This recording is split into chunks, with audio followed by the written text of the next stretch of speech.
Now we come to the anterior compartment of the leg. Now in the anterior compartment of the leg, very simply and very beautifully, this is the muscle tibialis anterior, the first muscle.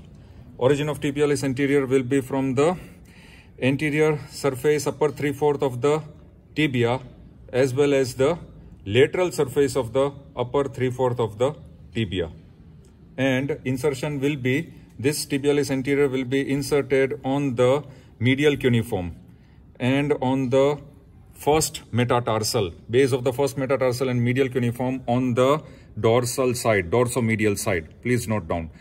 And the nerve supply, deep peroneal, it will be deep peroneal nerve. That is also known as anterior tibial nerve. So anterior tibial nerve or deep peroneal nerve. Action of tibialis anterior will be, it will act as the inverter of the foot as well as the dorsiflexor of the ankle joint. And therefore it will be one of the chief muscle which will maintain the medial longitudinal arch of the foot. Then we come across to second muscle. This is the second muscle. Tibialis anterior, number 2. Lateral to it is extensor hallucis longus. Origin of extensor hallucis longus, it will take its origin from the fibula bone. And which portion of the fibula? It will take origin from the posterior half of the middle 2/4 of the medial surface of fibula. Is very important. Posterior half of the middle 2/4 of the medial surface of fibula. And this extensor hallucis longus will be inserted into the upper part of the base of the distal phalanx of the great toe or hallux. So that is dorsum, on the dorsum of the base of the distal phalanx of the great toe. And nerve supply, of course, deep peroneal nerve, and it will be extensor of the metatarsophalangeal as well as the interphalangeal joint of the great toe. And it will also help in dorsiflexion. Next will be, here if we see, tibialis anterior, lateral to it is the extensor hallucis longus, lateral to it, this will be the artery and nerve. Deep peroneal nerve, that is, and the artery here, which is known as the anterior tibial artery. Then we come across to this muscle. Here you see the tendons. So this muscle will be the extensor digitorum longus. Origin of extensor digitorum longus from the medial surface of the fibula. But which portion? From the upper 1/4 of the medial surface of the fibula and from the anterior half of the middle 2/4 of the medial surface of the fibula. This is origin of extensor digitorum longus, dividing into tendons. How many tendons? For the second, third, fourth, and as well as fifth toes, where the fifth toe will merge with the tendon of peroneus tertius. So here these are the tendons for the 4 toes, lateral 4 toes. You can see very clearly these tendons, very clearly you are able to see. What will be the insertion of these 4 tendons? These tendons of extensor digitorum longus will split, each tendon will split and will cover the, entire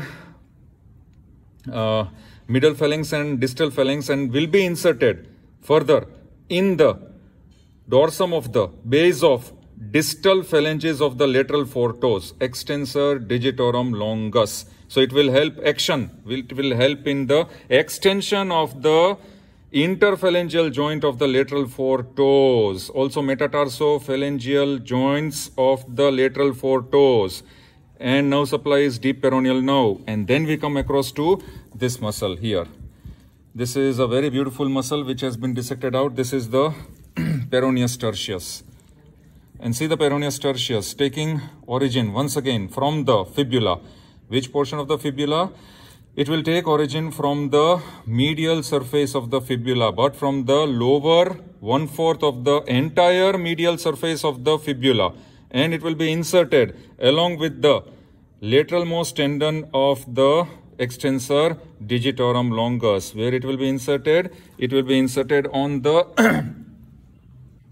here base of the 5th metatarsal bone, peroneus tertius. And nerve supply will be same, deep peroneal nerve, and the action of peroneus tertius, it will help in the extension of the 5th digit. Then we come across to this deep muscle, After finishing these, all the 4 muscles here, if I lift these 4 muscles, we are able to see this deep muscle, which I am showing below these tendons of extensor digitorum longus and peroneus tertius. This deep muscle here, see the origin? Extensor digitorum brevis, taking origin from the dorsal surface of the calcaneus. And it will then pass deep to these tendons, where it will be dividing into 3 slips for the 3 sides, the 3 tendons of extensor digitorum longus, and 1 slip along with, it will go here, we have not dissected that, it will go along with the extensor hallucis longus. That slip will be known as extensor hallucis brevis. So brevis is inserted on proximal phalanx, longus is inserted on distal phalanx. The 3 slips remaining, 2nd, 3rd and 4th toes. These 3 slips will be inserted where? On the proximal phalanges, that is the base of the proximal phalanges of the 2nd, 3rd and 4th toes, that is extensor digitorum brevis muscle. So here we finish the anterior compartment of the leg. Now we come across to the lateral compartment. Lateral compartment here, as you can see, lateral malleolus, you are able to see these 2 tendons. Very simple. It is completed by these 2 tendons. The first tendon which I am holding here will be peroneus longus. The second tendon deep to it will be peroneus brevis. So peroneus longus here will take origin, both the muscles are taking origin from the lateral surface of the fibula, but entire peroneus longus will take origin from the upper 1/3 of the lateral surface. Along with that, the posterior part of the middle 2/4 of the lateral surface of the fibula. Then we come across to peroneus brevis. This muscle is taking origin from the lateral surface of the fibula, but from the anterior part of the middle 1/4 and the lower 1/3 of the lateral surface of fibula. And both the muscles will be passing behind the lateral malleolus deep to the peroneal retinacula. See the tendons here? The upper, the superficial tendon will be peroneus longus, the deep tendon will be peroneus brevis. Now this peroneus longus tendon will pass deep to cuboid and it will pass through the sole of the foot inside, where it will be inserted in the 4th layer, deepest layer of the sole, where it will be inserted on the plantar surface of the 2 bones. Which 2 bones? The medial cuneiform and base of first metatarsal bone. If you remember, tibialis anterior is inserting on the dorsum of the base of the medial cuneiform and first metatarsal, and the peroneus longus will be inserted on the same bone but on the plantar surface. So both the muscles, peroneus longus and tibialis anterior, will work as a sling to support the arch of the foot. That is, the transverse arch of the foot is pulled up, or the medial and longitudinal arches of the foot is also pulled up from the middle. That will function as a sling. That is peroneus longus.